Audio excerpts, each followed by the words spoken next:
Hello everybody, welcome back to the channel. So in today's video, we are going to be talking about the match between FC Barcelona and Real Madrid. And Barcelona have defeated Real Madrid 4-3. So before I even start this video, you guys already know what I have to do. I just have to clap it up for the players.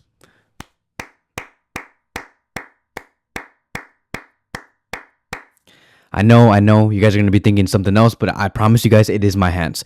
But besides that, right, I want to start off this video talking about one thing. I know that this video might it might seem like I'm not going to be talking about the game, but I have to talk about this first before I even begin talking about what happened in this match. So first things first, what I saw in this game was a disgrace. And you may say, no, Kevin, are you talking about Barcelona's performance because we won 4-3? No, it has nothing to do with that.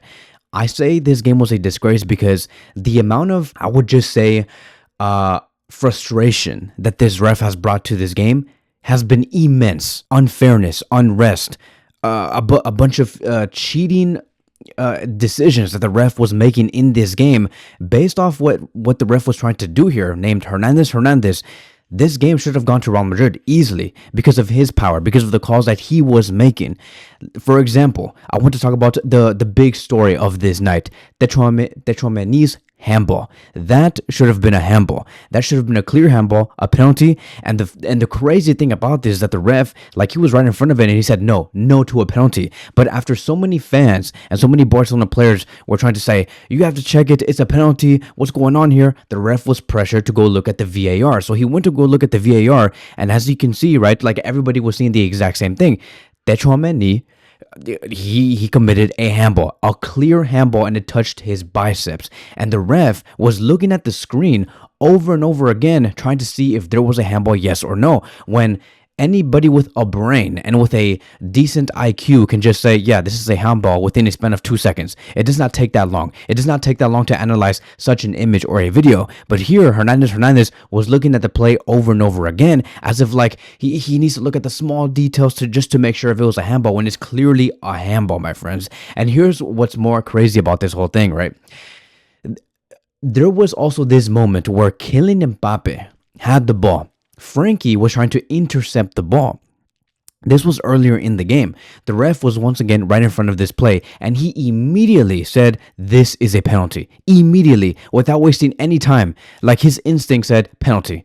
And if you look back at that replay, and you look at the video, you would see that what Frankie de Jong did to Kylian Mbappe was nothing. It was nothing, my friends. I promise you guys, I'm not saying this because I'm biased or whatever. No, Frankie did not even touch Kylian Mbappe, and Kylian Mbappe fell to the ground by himself, looking for a penalty that he made up himself. And the ref automatically, within a span of 1 second, I'm telling you, he did not waste no time. He said, this is a penalty. At the end, the ref had to go look at the VAR machine, and he said, oh, okay, no penalty. But it's just the fact that, the fact that this ref immediately said to Mbappe, yes, you are given a penalty. But with Tchouaméni's handball at the same sight distance, he said, no penalty, and I have to go look at the VAR. That's insane. And here's what's even more crazy, right? Like, I'm not even done with what the ref did here. That play that Barcelona had to make it 5-3, what he did there was phenomenal. I have to clap it up. Like, I have to kind of get off track here, but I have to clap it up for Ferran Lopez for making it 5-3, because to me, Barcelona won 5-3, but I have to clap it up. Ferran Lopez fought for that goal. He fought for that goal. He went through 2 or 3 different players. He had to outbody, I don't know who it was. I forgot who it was, the defender. But he had to outbody certain defenders, really fight for that. Very similar to how Raphinha had to fight for that goal, which was, I think, the 3-3, or no, it was like the 3-2 or the 4-2, where he had to force the ball to get into his possession. Ferran Lopez did exactly that, made it 5-3, but then the ref, Hernandez, wanted to go look at VAR after the whole celebration was over, because it's like, no, this is too much. I see the Barcelona fans rejoicing, and the players are going crazy, and everything is looking so bright, and Real Madrid looks so down. I have to go look at something. Let me go see if I can call something. Let me go see if maybe Ferran Lopez committed a foul. That is insane to me, guys. That is you know what's crazy? Is that when I see stuff like this, which is clearly the ref being biased to Real Madrid, wanting to see Real Madrid win this game because he wanted to give Madrid a chance to win this league, Because we have 6 golden points, guys, my friends. Like, we won 6 total points today, in my opinion. It's not 3. We played for 6, and we now have 6 golden points. And the ref, Hernandez, did not want to see that. As much as you guys think that this is a conspiracy or I'm going crazy, no. Hernandez wanted to see Real Madrid at least get a tie. Hence the reason why Fermin Lopez's goal was disallowed. But what's crazy is that when I see a ref act like this, and they try to go against FC Barcelona, to me, in my opinion, it disrupts fair play. It disrupts the whole point of fair play in this sport. The fact that this ref is choosing sides, it's like letting the teacher, my friends, it's like letting the teacher, it's like seeing the teacher having favoritism on a certain student in the classroom, saying that, yeah, you can cheat. Everybody else can't cheat, but here you can cheat. I'll give you the answers. No worries. It's like that. Right now, I just thought about that analogy. It's like saying, "Hey, kid, like you can cheat on this test. Everybody else is gonna be restricted. They cannot cheat. They have to study. But here, I'll give you the answers. No worries." It's like that. No, where is the fair play? I don't understand. And the worst thing from all of this is that everybody loses trust. The fans, the players, the coaches. They stop believing the refs. They stop believing in this league. And the fans are gonna be like, "We don't want to compete in this league. It doesn't make this league attractive. It's stupid. It's stupid." Like, now that I think about it, like, it does make us lose trust in this league. We have to always go into every season knowing that there is going to be something going on between the ref and Real Madrid. Always, forever. It hurts the league's reputation and the business, the TV deals, the sponsorship deals, the ticket sales, because they're not going to be believing if the matches are going to be honest or not. And I think that the ref has to explain, like, why did he think that the Tchouameni's handball was not a handball? Why did he think that Fermin Lopez's goal was not a goal? Why did he automatically think that Mbappe got fouled by Frankie de Jong, even though he was not even touched? It's disgusting. It's stupid. It puts shame to this to football and that's it, right? Like, it's disgusting. It's disgusting. I just can't believe it. I know that I'm sounding a little pessimistic, a little frustrated. I know that we won 4-3 and that we got 6 golden points, but these things have to be called out. All of this is coming to me. Like, you know what's crazy? Before I even started this video, I was like, okay, I'm going to be talking about this. I'm going to be talking about what Raphinha did and what Yamal did. But like 2 seconds before, I'm like, no, let me call this out first, because all of this is not even on my notes. All of this is coming straight out of my heart, because this is what I actually believe. This is what needs to be talked about. Barcelona have to be at 100%, play good football, play attractive football, be 100% focused, be efficient in order for us to barely clinch Real Madrid, because Real Madrid are cheaters. They are cheaters. The league, they're cheaters. They favor Real Madrid, and that is it. That's a fact. There's so many videos, so many things that went on. Okay, there's so many things that went on in this whole season that favored Real Madrid. And so, in the end, with Barcelona going up against Real Madrid, the league, all of these people that work within the Spanish Federation, everybody, Barcelona are on top. With Hansi Flick. Thank you to Hansi Flick. Thank you to Raphinha, Lamine Yamal, Dani Olmo, Frankie, Balde, Martin, Inigo Martinez, Kubarsi. These group of players, no matter what you put against them, we can claim the top spot. And that is what we did tonight. That is what we did against Real Madrid. And that is why we ended 4-3. Could have been 5-3, could have been 6-3. Actually, as a matter of fact, those 3 goals from Kylian Mbappe, to me, it's stupid the way that they score, like the way that Real Madrid score against us. The only way they know how to score is making those long balls to Mbappe, and Mbappe is just waiting right behind the defensive line, attacking those open spaces. It's boring, bland football. If you guys want me to give you guys like a review on how Real Madrid play against FC Barcelona, Madrid play very boring, bland football, and the only answer they had against Barcelona was to create long balls and through balls to Mbappe, running behind the open spaces of the defensive line, and that is it. They play zero football. I did not even know Arda Güler played in the first 45 minutes. Literally, I had no idea Arda Güler played. They played zero football. It's a shame for Arda Güler. It's a shame for any other player that's Barcelona-like material that have to go through this and represent Real Madrid. It's disgusting. And I know for a fact, like in the media tomorrow, they're going to be saying, hey, Kylian Mbappe scores 3 goals, a beautiful hat-trick against FC Barcelona, but if they fall short. But nobody wants to talk about Ferran Torres' assisted hat-trick. Nobody wants to talk about Lamine Yamal scoring from outside the box into the bottom left corner. Raphinha scoring 2 goals.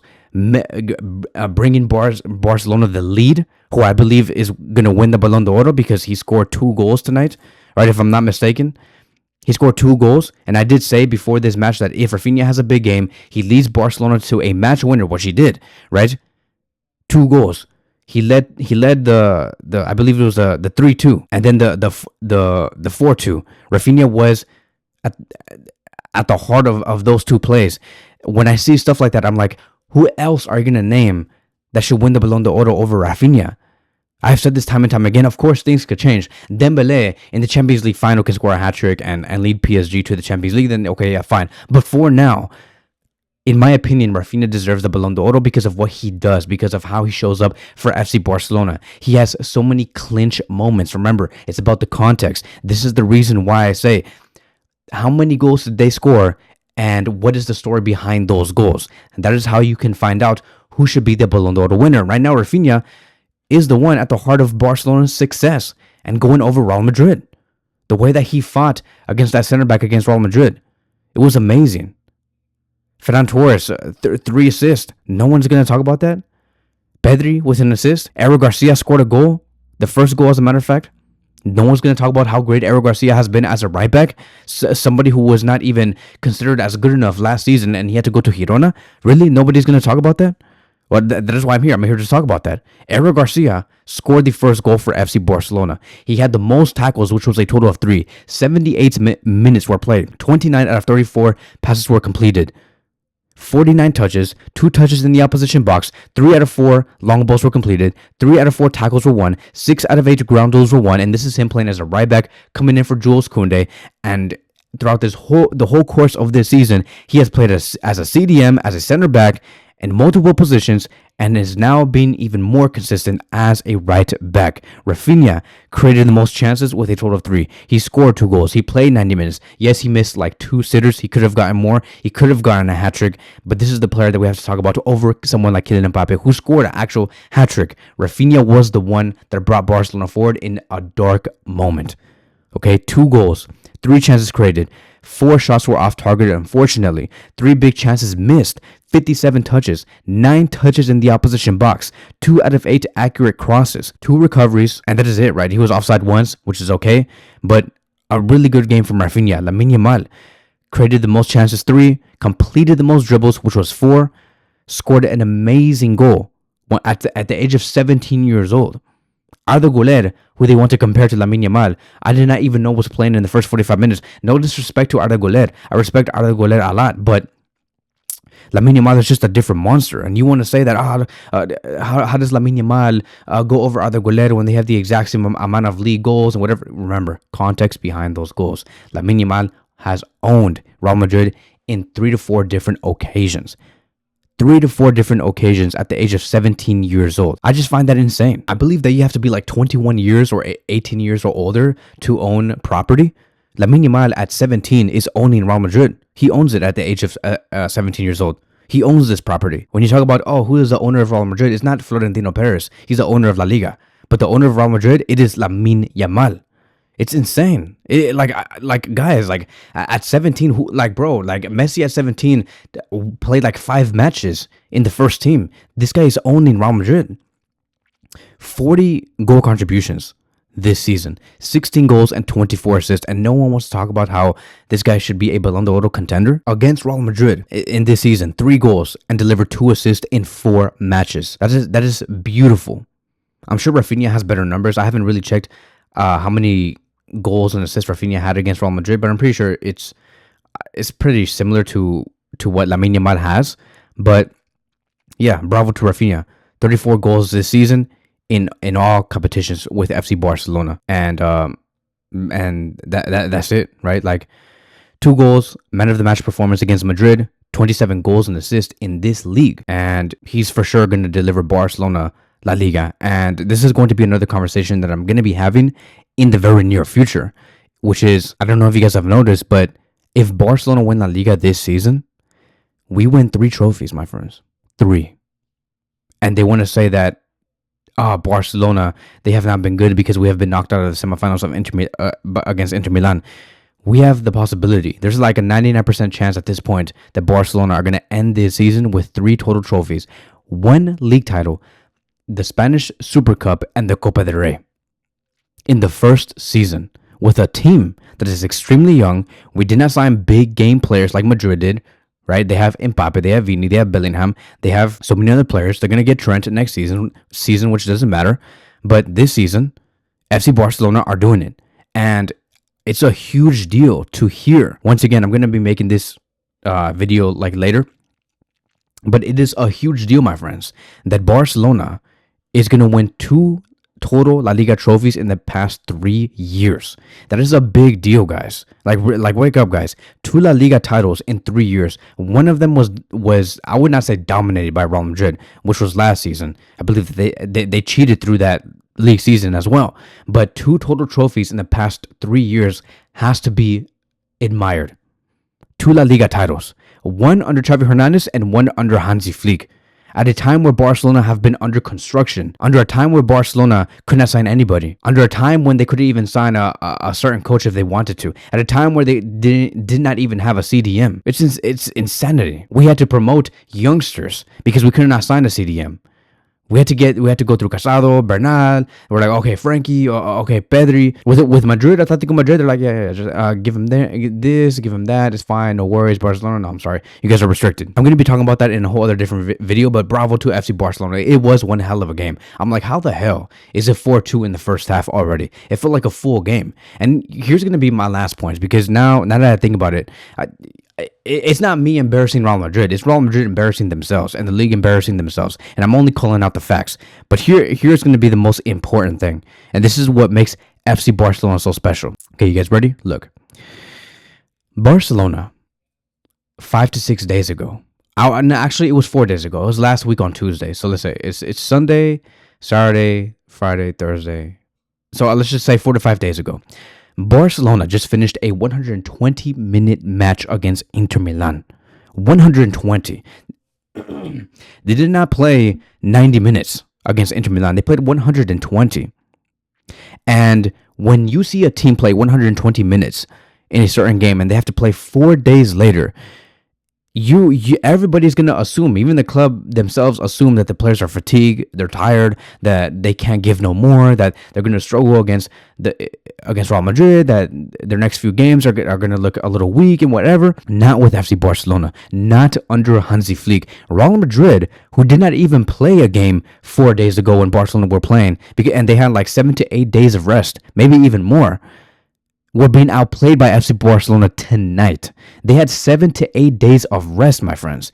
And Real Madrid, when they played against us, they gave 0 energy. The only real plays that they had was making those through balls and long balls to Mbappe or Vini. That is the only thing. Like, literally, if you go look at the game and you go replay it, the only way Real Madrid were attacking us was making those behind the runs plays behind our defensive line. Mbappe and Vini were in the exact same position.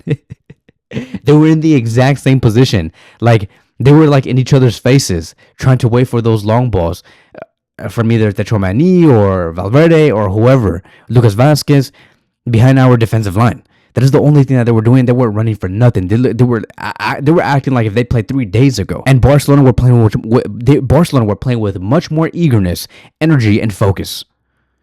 Hansi Flick has raised a group of monsters. 0 running from Real Madrid, and Barcelona are playing. The only explanation I have on the reason why Barcelona were playing way better, with way more energy compared to Real Madrid, even though they had less rest, is because they had more heart than Real Madrid. Real Madrid do not have heart. They have La Liga. They have the league. They have Florentino Perez. They have Javier Tebas. They have the RFEF. They have the VAR. They don't have heart. Barcelona tonight, they had heart. And that is the only explanation. So bravo to FC Barcelona. I have to clap it up just one more time. Let's go. Let's freaking go. Visca Barça. That is what I'm talking about. That is what I'm talking about. This is FC Barcelona. This is the Barcelona that I recognize. So nothing pumps me up more than that, man. Nothing more. It is the heart. We had all the reasons in the world to lose points tonight, my friends.